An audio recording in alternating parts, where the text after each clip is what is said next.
Pernikahan Arga dan Maya bagai lukisan sempurna, hingga dua garis merah itu muncul.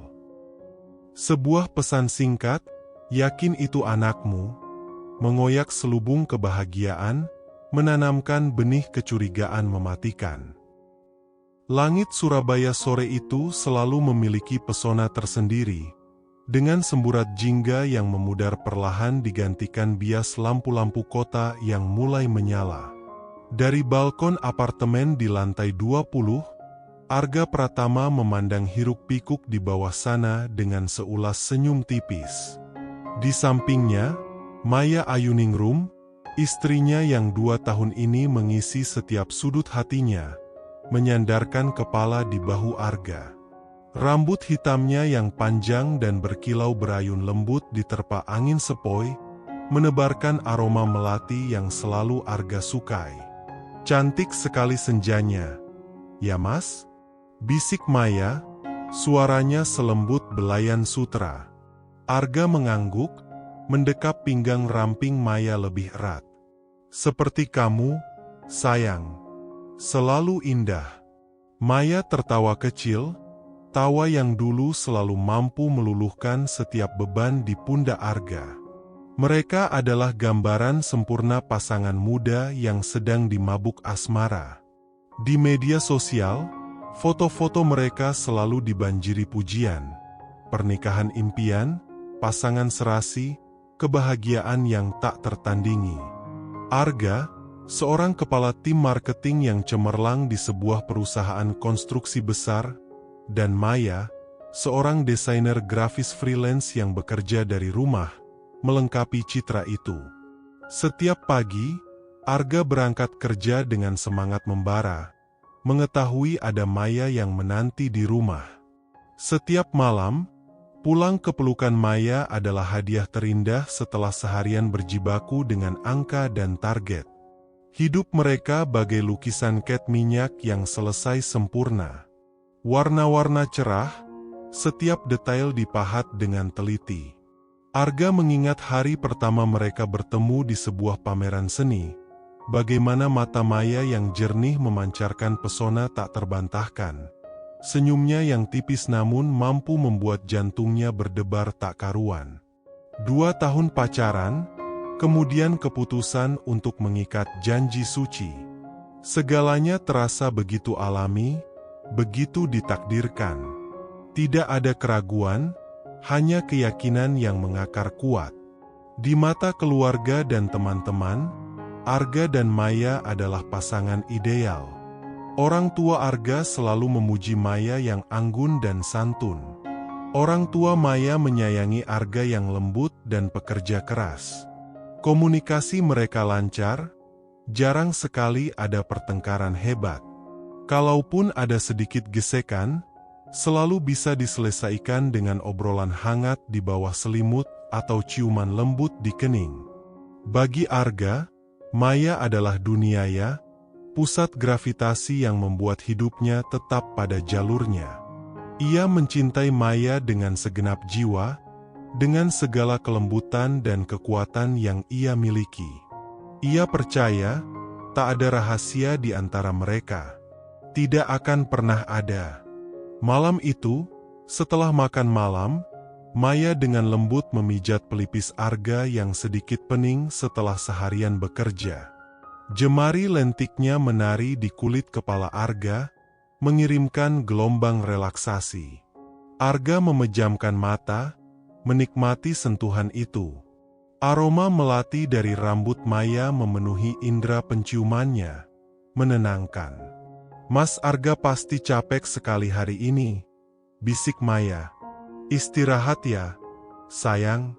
Arga meraih tangan Maya, mencium punggung tangannya lembut. "Selama ada kamu di sisiku, semua lelah itu hilang, sayang." Maya tersenyum, senyum yang selalu menghangatkan hati Arga. Senyum yang menyimpan janji, entah janji apa. Arga tidak pernah tahu. Ia hanya melihat keindahan, tanpa sedikit pun terbersit keraguan. Di balik senyum itu, Ternyata ada sebuah labirin rahasia yang ia tak pernah tahu pintu masuknya, apalagi jalan keluarnya. 3 bulan kemudian, pagi itu dimulai dengan cara yang paling manis. Arga baru saja selesai memakai dasi ketika Maya menghampirinya dengan senyum merekah, memegang sebuah alat kecil di tangannya. Matanya berbinar-binar, memancarkan kebahagiaan yang meluap-luap. "Mas Arga," suaranya bergetar, namun penuh sukacita. Kita akan punya bayi." Arga terpaku. Alat kecil itu adalah test pack, dan 2 garis merah samar terpampang jelas di sana. Jantungnya berdentum kencang, memompa darah ke seluruh tubuhnya dengan kecepatan gila. Ini adalah kabar yang mereka tunggu-tunggu selama 2 tahun pernikahan. Setiap bulan, setiap siklus, harapan itu selalu ada, dan setiap kali pupus, selalu ada sedikit kekecewaan yang menggerogoti. Kini, harapan itu terwujud. Air mata mendesak di pelupuk mata Arga. Ia tak bisa menahan diri. Didekapnya Maya erat-erat, air mata kebahagiaan membasahi bahu istrinya. "Ya Allah, sayang, terima kasih, terima kasih." Maya membalas pelukan Arga tak kalah erat, ikut terisak bahagia. Mereka berdua terhuyung-huyung dalam gelombang emosi yang meluap-luap. Ini adalah anugerah terindah, kado paling berarti dalam hidup mereka. Bayangan seorang anak kecil berlarian di apartemen mereka, suara tawa riang, tangisan merengek di tengah malam, semua itu kini terasa begitu nyata, begitu dekat. Kabar kehamilan Maya menyebar cepat ke seluruh keluarga besar. Pesta kecil diadakan di rumah orang tua Arga, disusul acara syukuran di rumah orang tua Maya. Senyum tak lepas dari wajah Arga. Ia merasa menjadi pria paling beruntung di dunia. Setiap hari ia pulang kerja dengan langkah ringan, membayangkan akan mencium perut Maya yang perlahan membesar, berbicara dengan calon buah hati mereka. Ia bahkan mulai mencari-cari nama bayi, membaca buku panduan calon ayah, dan menyusun rencana masa depan yang lebih matang. Namun, di tengah euforia itu, Arga mulai merasakan perubahan. Maya yang biasanya ceria dan terbuka, kini terlihat lebih tertutup. Ia sering melamun, senyumnya tidak selebar dulu, dan kadang, tanpa alasan yang jelas, ia bisa sangat mudah tersinggung. Arga pernah mencoba menanyakan, "Kamu kenapa, sayang? Ada masalah?" Tapi Maya hanya menggeleng, mengatakan itu hanya efek hormon kehamilan yang membuatnya lebih sensitif. Arga mencoba memahami. Ia membaca di internet bahwa perubahan suasana hati adalah hal yang wajar bagi ibu hamil. Ia berusaha lebih sabar, lebih pengertian. Setiap kali Maya terlihat murung, Arga akan memeluknya, membisikkan kata-kata penenang, atau mengajaknya pergi ke tempat-tempat yang ia tahu akan membuat Maya senang. Ia ingin memastikan istrinya merasa nyaman dan bahagia selama masa kehamilan ini. Tapi semakin hari, perubahan itu semakin kentara. Maya sering menghabiskan waktu sendirian di kamar, menutup diri. Ponselnya selalu dalam genggaman, dan ia akan segera menyembunyikannya jika Arga mendekat. Arga mencoba menepis pikiran-pikiran negatif yang mulai merayap di benaknya. "Tidak mungkin," batinnya. "Maya mencintaiku. Ini hanya hormon. Ini hanya kecemasan seorang ibu hamil." Ia tak ingin merusak kebahagiaan mereka dengan kecurigaan yang tak beralasan. Ia terlalu mencintai Maya untuk membiarkan pikiran buruk itu menguasai dirinya. Padahal, jauh di lubuk hatinya, ada bisikan samar yang tak bisa ia abaikan. Bisikan yang mengatakan ada sesuatu yang tidak beres. 1 bulan berlalu sejak kabar kehamilan itu. Perut Maya mulai menunjukkan tanda-tanda membesar, dan Arga semakin protektif. Setiap pagi, ia menyiapkan sarapan khusus untuk Maya, memastikan asupan gizinya terpenuhi. Setiap malam, ia tak segan memijat kaki Maya yang mulai pegal. Cinta Arga terhadap Maya dan calon anaknya semakin menggebu. Namun, suatu sore, saat Arga sedang bersantai setelah bekerja, ponselnya bergetar. Sebuah pesan masuk dari nomor tak dikenal. Jantung Arga berdesir tak enak. Ia membuka pesan itu, dan seketika darahnya berdesir dingin. "Yakin itu anakmu?" Hanya 3 kata itu, namun mampu menghempaskan Arga ke dalam jurang kegelisahan yang dalam. Siapa? Siapa yang mengirim pesan ini? Apa maksudnya? Pikiran Arga berkecamuk.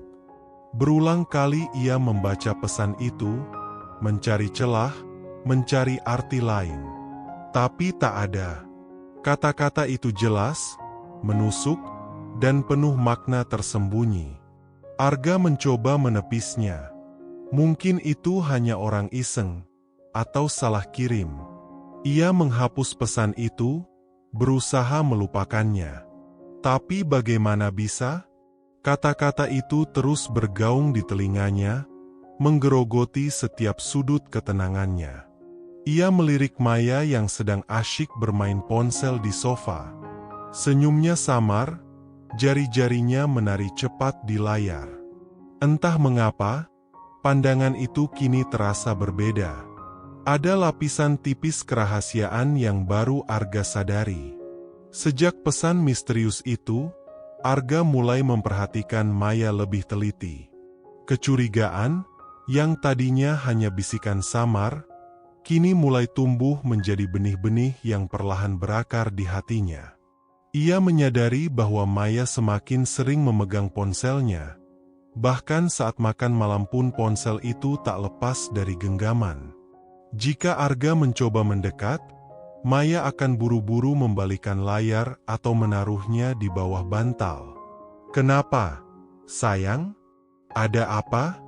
tanya Arga suatu kali, mencoba terdengar santai. Maya mengangkat kepala, senyumnya dipaksakan. "Tidak ada apa-apa, Mas. Hanya grup chat teman-teman arisan."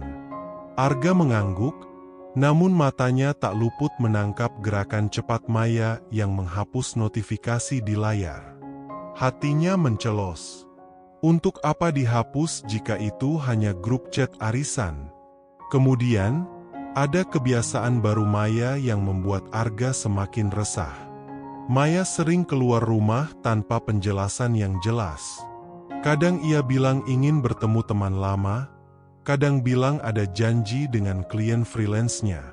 Tapi setiap kali Arga menawarkan untuk mengantar atau menjemput, Maya selalu menolak dengan alasan ingin mandiri atau tidak mau merepotkan. Suatu malam, Arga terbangun dari tidurnya karena haus. Ia melirik ke samping, Maya tidak ada. Ia mencari ke kamar mandi, ke dapur, ke ruang tamu, nihil. Jantungnya berdebar kencang. Setengah jam kemudian, Maya masuk ke kamar dengan wajah sedikit panik. "Dari mana, sayang? Aku khawatir," tanya Arga, berusaha menahan suaranya agar tidak terdengar menuduh. Maya terkesiap. "Maaf, Mas. Aku ke minimarket sebentar, lapar sekali. Takut mengganggu tidurmu jadi tidak membangunkanmu." Arga melihat ke tangannya.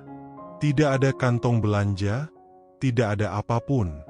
Ia ingin bertanya, ingin mendesak, tapi ia menahannya. Ia tidak ingin menghancurkan apa yang mereka miliki hanya karena kecurigaan semata. Ia mencintai Maya. Ia masih ingin percaya.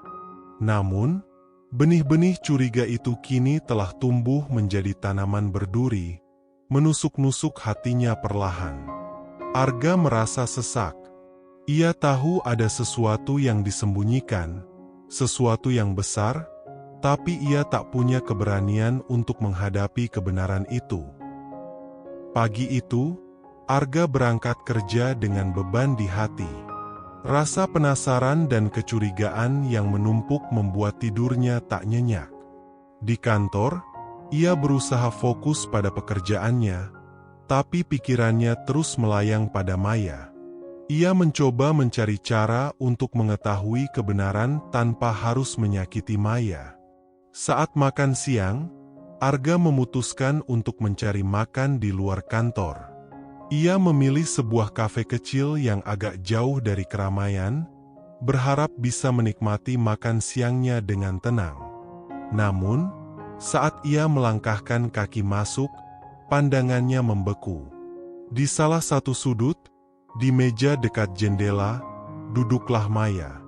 Dan di hadapannya, tak lain tak bukan, adalah Damar Satrio, bosnya sendiri. Jantung Arga serasa berhenti berdetak. Dunia di sekitarnya mendadak sunyi, hanya suara darah berdesir di telinganya yang terdengar jelas. Ia mundur perlahan, bersembunyi di balik pilar. Dari tempatnya bersembunyi, Arga bisa melihat Damar menatap Maya. Tatapan itu bukan tatapan seorang bos kepada istri karyawannya. Ada sorot lain di mata Damar, sorot yang terlalu dalam, terlalu intens, seolah ada sejarah panjang di antara mereka. Maya tersenyum, tawa kecilnya terdengar samar. Maya memegang tangan Damar di atas meja, mengelusnya lembut. Pemandangan itu bagai pukulan telak di ulu hati Arga. Arga merasa mual. Ia berbalik dan melangkah keluar kafe. Paru-parunya serasa sesak, napasnya tercekat. Ia berjalan tanpa arah, pikirannya kosong. Ini bukan kebetulan. Ini jelas bukan kebetulan. Pertanyaan dari pesan misterius itu kembali bergaung di benaknya, kini dengan makna yang jauh lebih mengerikan. Malam harinya, Arga mencoba bersikap biasa. Ia ingin melihat reaksi Maya. Tadi aku lihat kamu di kafe. Sayang, Arga memulai percakapan dengan nada setenang mungkin. Sama siapa? Maya terkesiap. Wajahnya seketika pucat. Oh, itu kebetulan, Mas. Aku tadi lagi cari referensi buat proyek baru. Terus ketemu Pak Damar. Beliau lagi minum kopi sendirian, jadi kami ngobrol sebentar. Kebetulan, Arga tersenyum pahit. Oh, begitu. Tadi kalian terlihat akrab sekali. Maya menunduk, matanya menghindari tatapan Arga. Ya, Pak Damar memang orangnya ramah. Mas, itu saja kok. Arga mencoba mempercayai Maya, demi cinta yang masih tersisa, demi harapan akan masa depan yang bahagia. Tapi kegelisahan itu semakin dalam, berakar kuat, mencekik. Ia mulai merasakan hawa dingin di antara mereka. Dulu, Arga akan langsung percaya pada setiap kata yang keluar dari bibir Maya.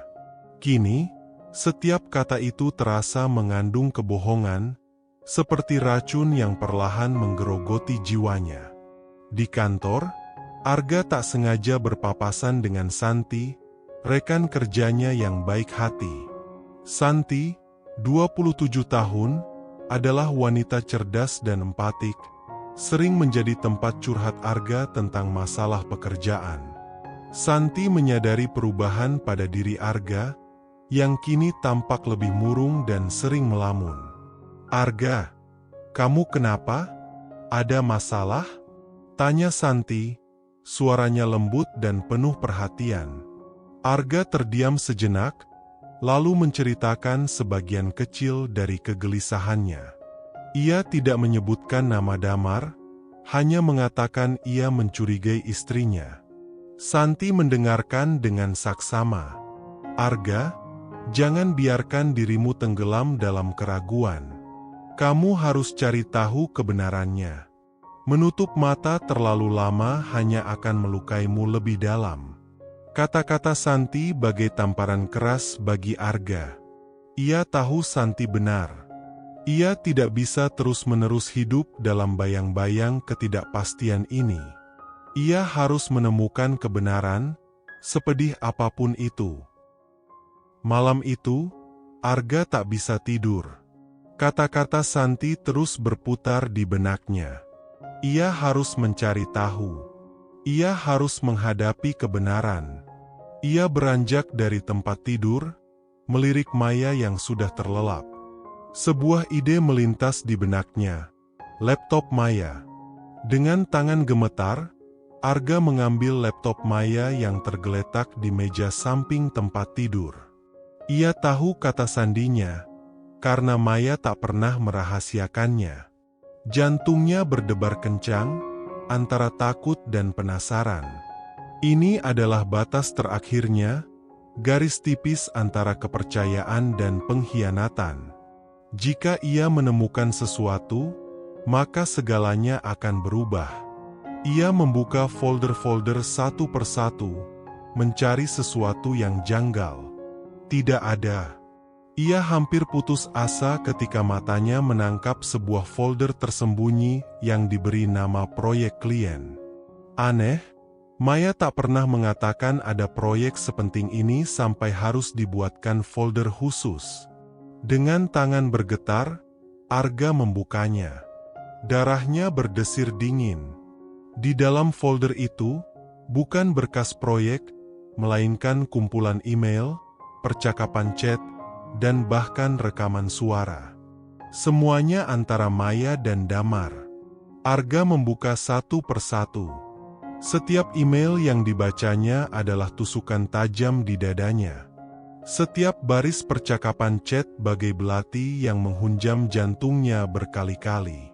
Kata-kata manis, panggilan sayang, rencana pertemuan rahasia. Semuanya adalah pengkhianatan yang tak termaafkan.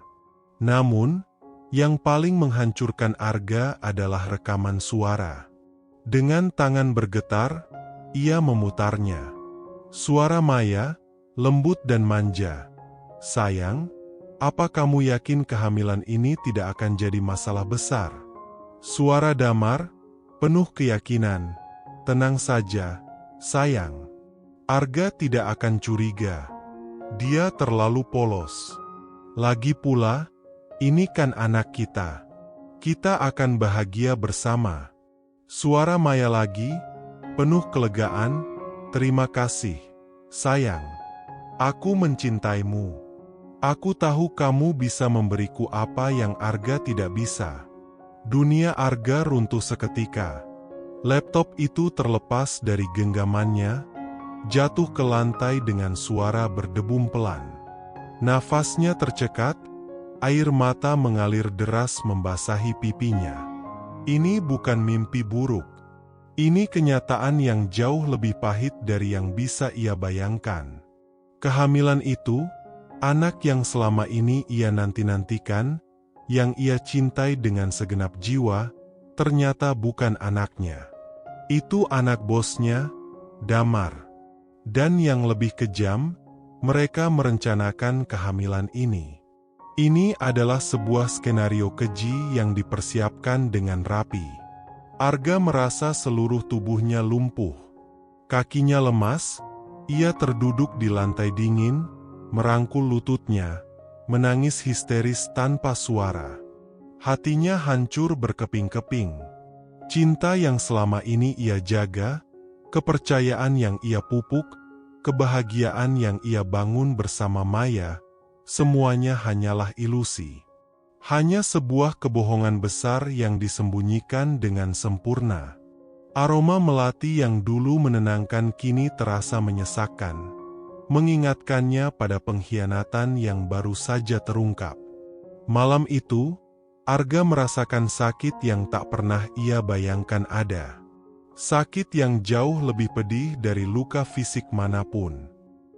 Matahari pagi menembus celah jendela, namun tak sedikit pun mampu menghangatkan Arga. Ia masih terduduk di lantai, meratapi kehancuran hatinya. Wajahnya sembab, matanya merah, jiwanya kosong. Maya terbangun, terkejut melihat Arga di lantai dengan laptopnya tergeletak. "Mas Arga, kamu kenapa? Ada apa?" Maya mendekat, mencoba menyentuh Arga. Arga menepis tangan Maya kasar. Matanya menatap tajam, penuh luka dan kemarahan. Kamu benar-benar keji, Maya." Suaranya bergetar, tercekat amarah. Maya memucat. Ia tahu. Ia pasti tahu apa yang telah Arga temukan. "Mas Arga, aku bisa jelaskan." "Jelaskan apa?" Arga membentak, suaranya pecah. "Jelaskan tentang pengkhianatanmu. Jelaskan tentang anak ini yang ternyata anak laki-laki bajingan itu. Jelaskan tentang sandiwara sempurna yang kalian mainkan di belakangku." Maya terhenyak. Air mata mulai mengalir di pipinya. "Mas Arga, dengarkan aku dulu." "Dengarkan apa lagi, Maya?" "Semuanya sudah jelas. Rekaman suara itu, email-email itu, percakapan kotor kalian. Kamu dan Damar. Bosku sendiri." Arga berdiri, menatap Maya dengan tatapan benci yang tak pernah ia tunjukkan sebelumnya. "Bagaimana bisa kamu setega ini? Bagaimana bisa kamu melakukan ini padaku? Setelah semua cinta yang kuberikan." Maya menangis tersedu-sedu, tangannya menutup wajahnya. Aku minta maaf, Mas Arga, aku hilaf." "Hilaf? Ini bukan hilaf, Maya. Ini adalah rencana. Sebuah rencana busuk. Kamu merencanakan kehamilan ini dengannya. Kamu mengatakan Damar bisa memberimu apa yang tidak bisa kuberikan. Apa itu, Maya? Harta? Jabatan? Kekuasaan?" Maya mengangkat wajahnya yang basah oleh air mata, matanya memancarkan keputusasaan. "Aku memang mencintai kamu, Arga, tapi Damar memberiku segalanya sebelum kamu mampu. Dia menjanjikan kehidupan yang lebih baik, masa depan yang lebih mapan. Aku hanya ingin yang terbaik untuk anakku, Mas." Kata-kata Maya bagai pisau yang menusuk jantung Arga berulang kali. "Anakku? Jadi itu bukan anak kita, tapi anakmu dan dia? Jadi kamu bahkan tak menganggapku sebagai ayah bagi anak yang ada di rahimmu?" Arga tertawa pahit, tawa yang penuh kesedihan dan keputusasaan. "Kamu bahkan mengatakan bahwa Damar lebih layak menjadi ayah bagi anakmu? Maya, betapa kejamnya kamu." Arga merasa dunia yang selama ini ia pijak runtuh menjadi puing-puing. Fondasi pernikahannya, kepercayaannya, semua impiannya, hancur lebur tak bersisa. Rasa sakit itu terlalu besar untuk ditanggung. Nafasnya terengah-engah, dadanya sesak. Ia tidak bisa lagi berada di ruangan yang sama dengan Maya. Tanpa berkata apa-apa lagi, Arga berbalik. Ia mengambil tas kerjanya, memasukkan beberapa pakaian seadanya. Maya mencoba meraih tangannya, memohon, menangis histeris. Tapi Arga tak peduli. Hatinya sudah mati rasa. Ia melangkah keluar dari apartemen, dari rumah yang dulu ia anggap surga, kini menjadi neraka. Ia tidak tahu akan pergi kemana, hanya ingin menghilang. Menghilang dari semua rasa sakit, dari semua kebohongan, dari semua kepedihan yang menggerogoti jiwanya. Ia meninggalkan Maya, meninggalkan puing-puing cintanya yang hancur, dan pergi menuju ketidakpastian. 2 tahun berlalu sejak malam kehancuran itu. 2 tahun yang diisi dengan luka yang perlahan mengering, dan kekuatan yang perlahan tumbuh. Arga menghilang. Ia berhenti dari pekerjaannya, menjual apartemennya, dan pindah ke kota lain, memulai hidup baru. Ia bekerja keras, mengabdikan diri pada pekerjaan, mencoba menyembuhkan lukanya dengan fokus pada hal lain. Prosesnya panjang, penuh liku, dan kadang, rasa sakit itu datang lagi seperti gelombang pasang, menariknya kembali ke masa lalu. Namun, ia tak menyerah. Santi, rekan kerjanya yang baik hati, adalah satu-satunya orang yang tahu kemana Arga pergi. Santi jugalah yang dulu menjadi pendengar setia, penyemangat, dan bahu untuk bersandar di masa-masa tergelap Arga. Dengan kesabaran tak terbatas, Santi menemani Arga melewati setiap fase penyembuhan, tanpa memaksa, tanpa menghakimi. Ia hanya ada, memberikan dukungan yang Arga butuhkan. Suatu sore, Arga sedang duduk di sebuah kafe, menikmati kopi dan membaca buku, ketika ponselnya berdering. Nomor tak dikenal. Ia ragu, namun akhirnya menjawab. "Mas Arga, ini aku, Maya." Suara itu, suara yang dulu selalu ia rindukan, kini terdengar asing, penuh keputusasaan. Arga terdiam. Jantungnya berdesir tak nyaman. "Ada apa?" tanyanya datar, tanpa emosi. Aku ingin bertemu denganmu, Mas.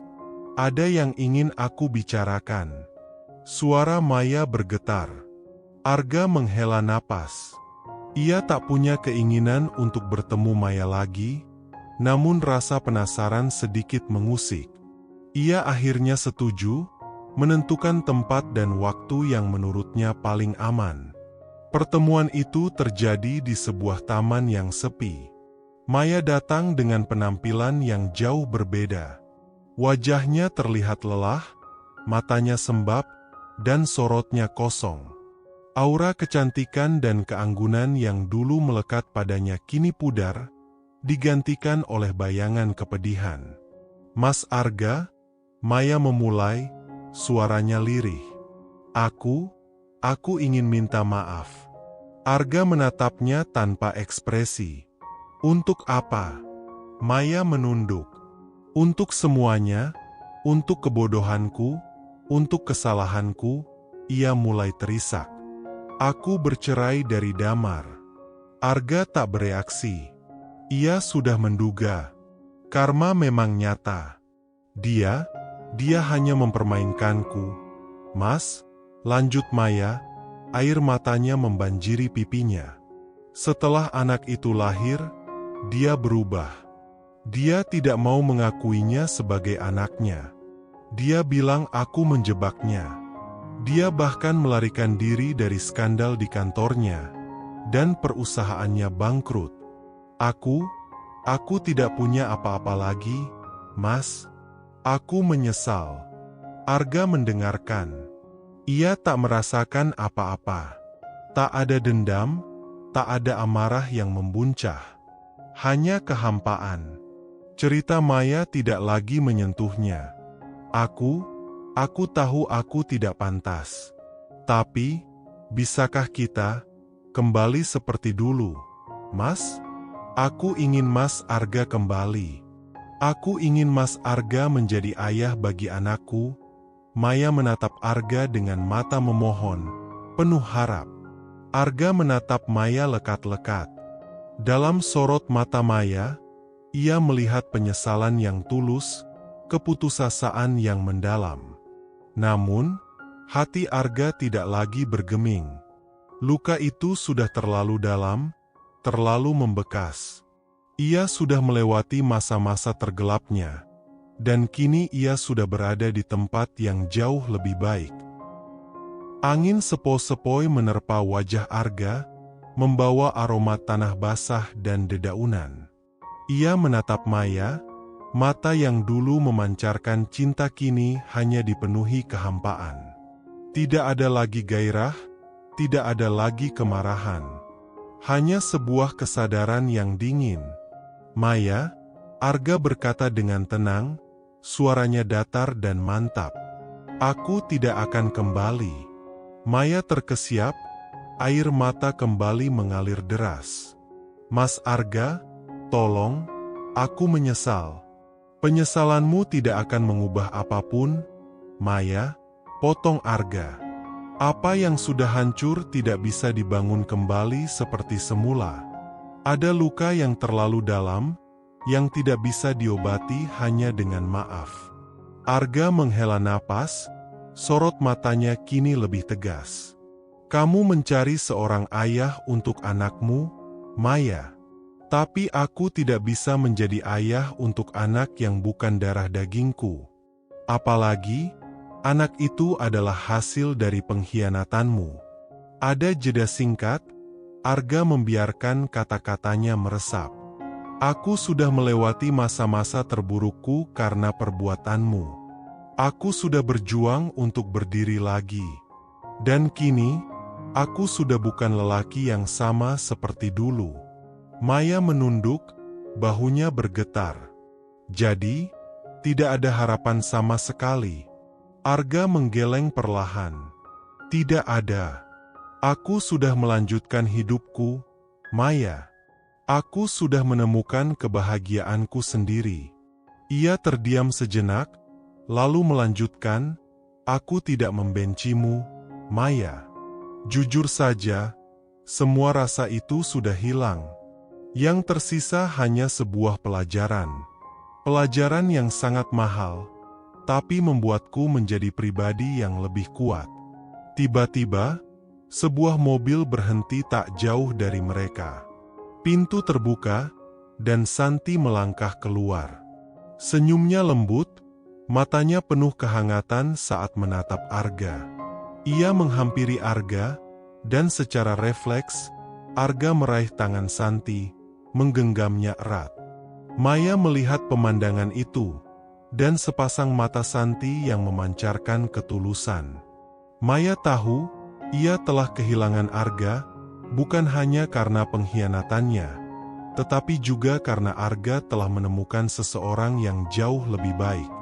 Santi selalu ada untukku, kata Arga, menatap Santi dengan tatapan penuh syukur dan cinta. Dia menemaniku dari titik terendahku, saat aku tidak punya apa-apa dan tidak tahu harus kemana. Dia adalah wanita yang setia, yang tulus mencintaiku, tanpa syarat. Maya menatap Santi, lalu kembali menatap Arga. Wajahnya kini bukan lagi dipenuhi kesedihan, melainkan sebuah kepahitan dan penyesalan yang mendalam. Ia tahu ia telah kehilangan segalanya.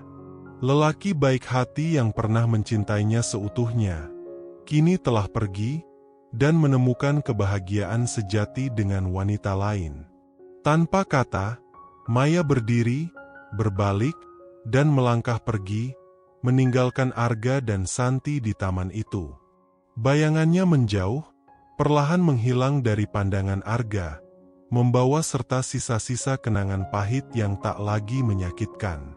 4 tahun kemudian, Arga dan Santi duduk di teras rumah minimalis mereka, menghirup udara sore yang sejuk.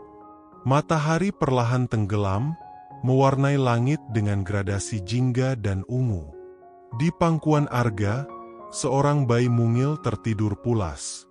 Rambutnya lembut, pipinya gembil, dan bibirnya sedikit terbuka. Arga menatap anak pertamanya dari Santi, dengan tatapan penuh cinta dan kebahagiaan. Dia mirip sekali denganmu, Mas, bisik Santi, menyandarkan kepalanya di bahu Arga. Tenang sekali tidurnya. Arga tersenyum, mengelus lembut pipi sang bayi. Mungkin dia tahu ayahnya selalu menjaganya. Kini, Arga adalah ayah yang sesungguhnya. Ayah bagi seorang anak yang lahir dari cinta tulus, dari sebuah hubungan yang dibangun di atas kejujuran dan kesetiaan. Luka di masa lalu memang perih, menganga lebar, hampir menghancurkannya. Namun, luka itu pulalah yang membukakan jalan baru. Jalan menuju kebahagiaan sejati yang tidak pernah ia bayangkan. Ia tidak lagi memikirkan Maya. Tidak ada lagi rasa sakit, tidak ada lagi amarah. Yang ada hanyalah rasa syukur. Syukur karena telah diberi kesempatan kedua untuk memulai, untuk mencintai, dan untuk dicintai dengan cara yang benar. Pengkhianatan itu adalah sebuah titik balik, sebuah ujian yang membuatnya menjadi pribadi yang lebih bijaksana, lebih kuat, dan lebih menghargai setiap detik kebahagiaan yang kini ia miliki. Langit semakin gelap, bintang-bintang mulai bermunculan. Arga mendekap putranya erat, merasakan detak jantung kecil itu di dadanya. Di sampingnya, Santi tersenyum, senyum yang sama tulusnya dengan cinta yang ia berikan. Kehidupan memang penuh misteri, penuh dengan tikungan tak terduga. Terkadang, kehancuran adalah awal dari sebuah babak baru, yang lebih indah dan penuh makna. Arga tahu, ia telah menemukan surga kecilnya, bukan di tempat yang dulu ia kira, melainkan di tempat yang tak pernah ia sangka. Dan semua itu dimulai dari sebuah luka. Luka yang membuka jalan baru.